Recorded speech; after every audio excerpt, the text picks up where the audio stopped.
यह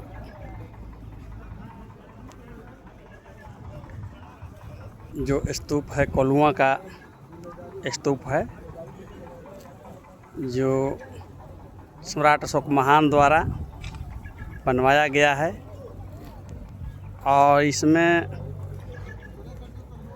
आप ये देख सकते हैं कि सिंगल शेर वाला स्तूप के बगल में पीछे सिंगल शेर वाला अशोक स्तंभ है 51 फीट का।